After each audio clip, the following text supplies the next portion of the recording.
New York's classic rock, Q104.3. And Billy Joel is on the phone with us here at Q104.3. Good morning, Billy. Woo! Good morning, Jim. Good morning, Shelley. Hey. Oh, good morning. So good to hear your voice. and I think I can speak for hundreds of thousands, if not millions of other people that Gazillions. It's so good to hear your voice. Yeah. And Thank you. And we so look forward to hearing it again when autumn rolls around at Madison Square Garden, when the streak continues. Yeah, well, we're actually starting earlier than the Garden gig. Our first gig in a long time is going to be at Fenway Park in Boston on August 4th. Huh. Well, you know, we New Yorkers don't acknowledge such things. Well, look, I'm amazed that we get such a good welcome in Boston. I mean, I'm a New York guy. They know that. I know. And they're a great audience. I'm flattered. They even let us come in the stadium. Well, you know, when we look back at 25 years of Q104.3, you, of course, have been a big part of the station and its success.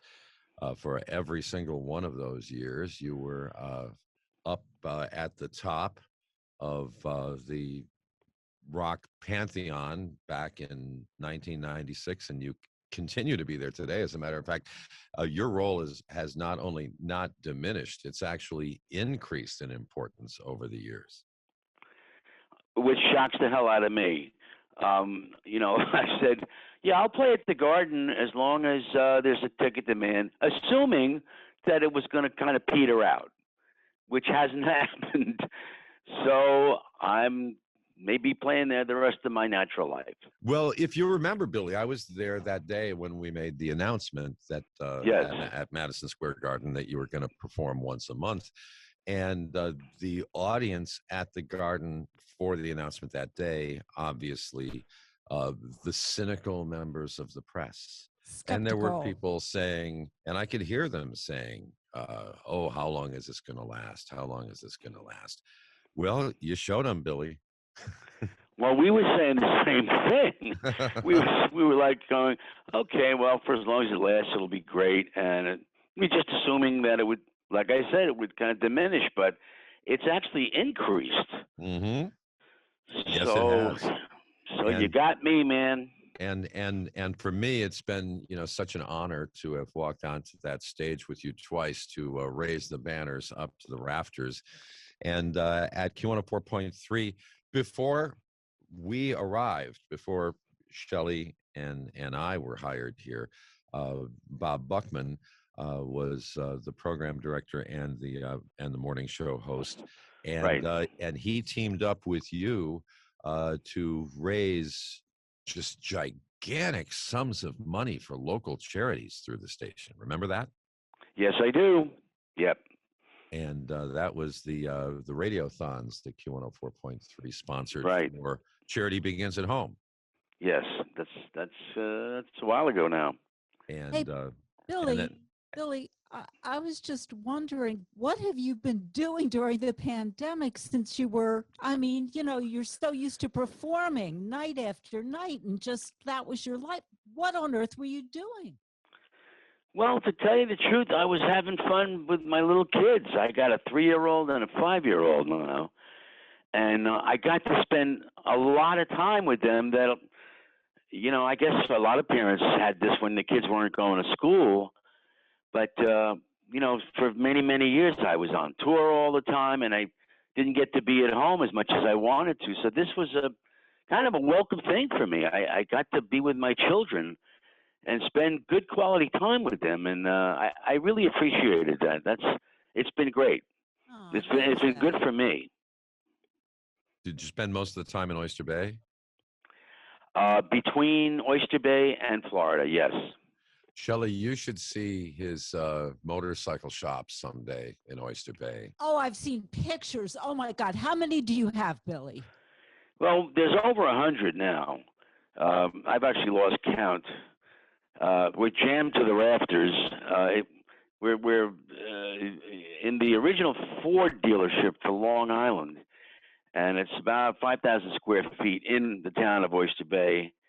But I can't fit any more bikes. We're done. But we welcome people on weekends. Please come on a Saturday or a Sunday. You'll be welcome, and have a look.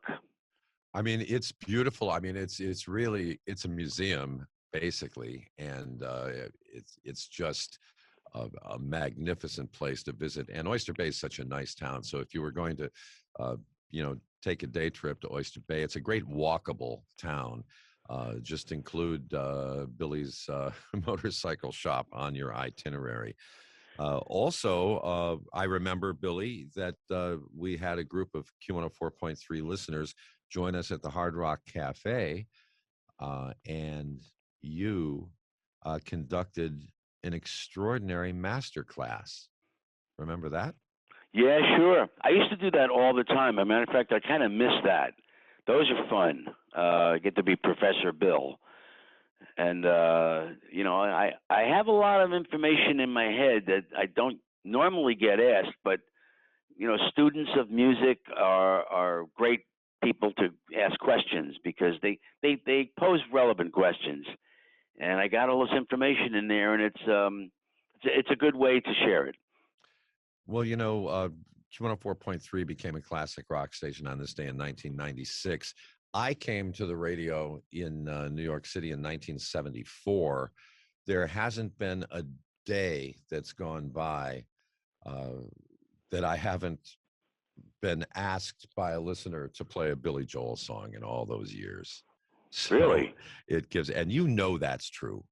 You know that's true because all you have to do is turn on the radio, and well, if you just wait a little while, you hear yourself.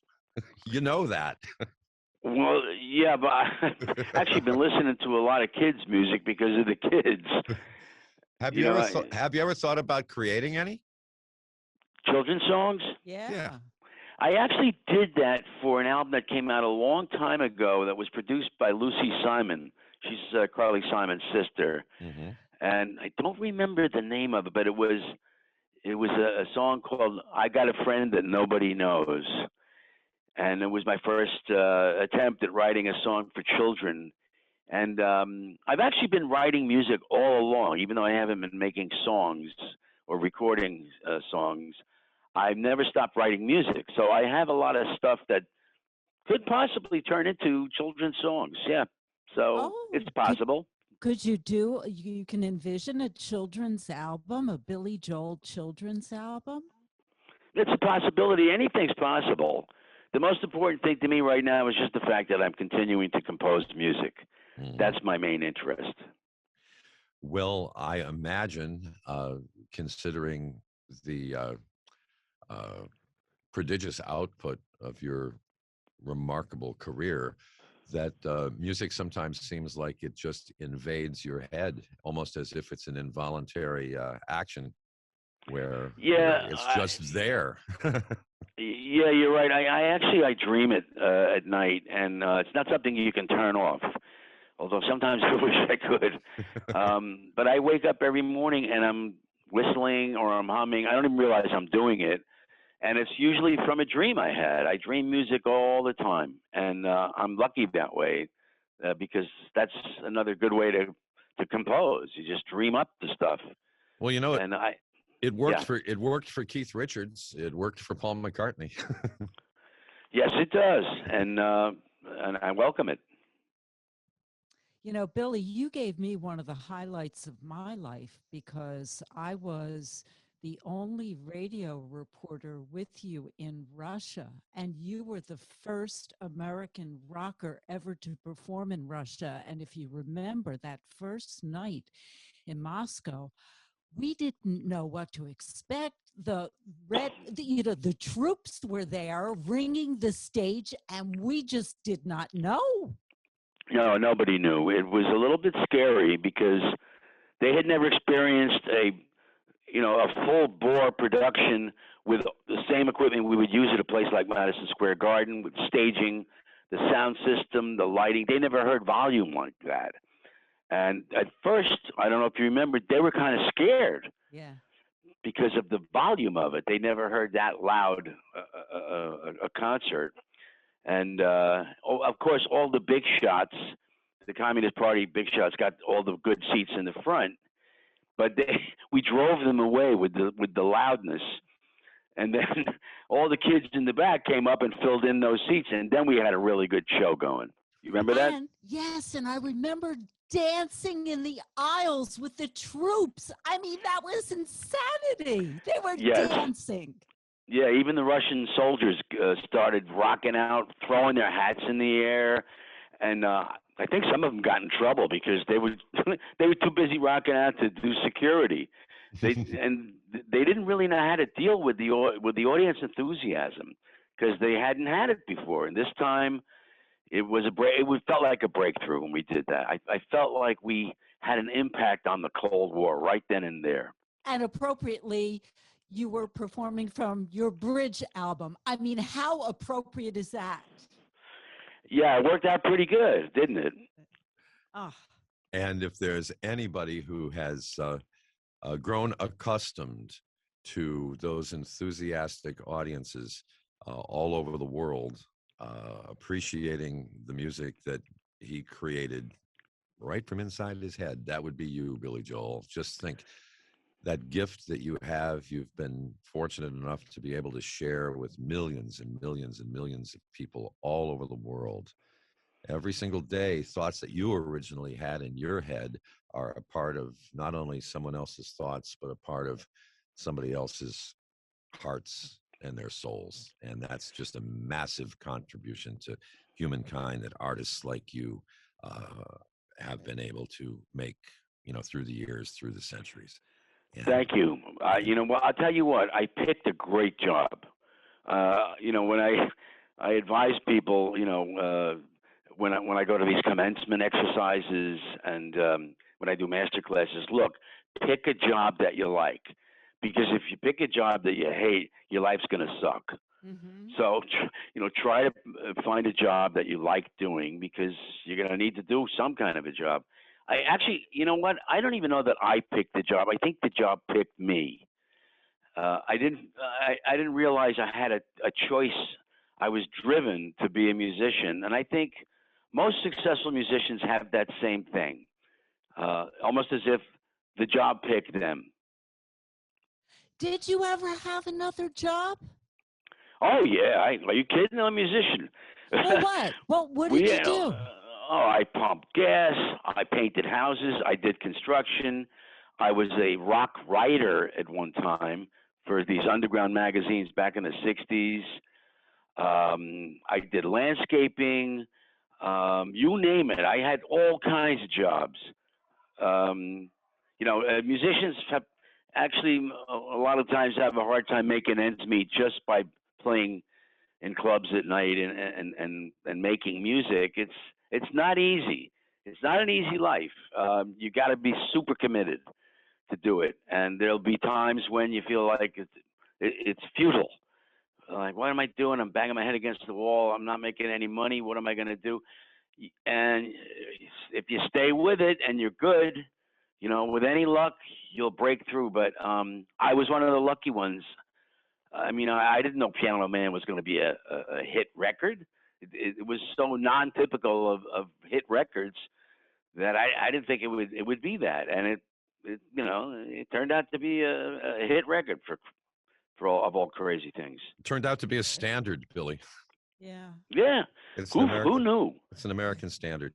So, Billy, we are looking forward to seeing you again at Madison Square Garden or any venue for that matter. Oh yeah. And you've been such an important part of the fabric of our community, and of course you've been such an important part of these past 25 years of Q104.3. We thank you so much for getting up early to speak with us this morning. We appreciate it more than you could possibly know. Thank you. I appreciate that, and thanks for playing my stuff. Thanks for making your stuff. You're welcome. Okay, Billy. Thank you. Thank you, Billy. Okay, guys. Good luck with everything. Okay. See you one of these days. Take care. Bye-bye. New York's classic rock, Q104.3.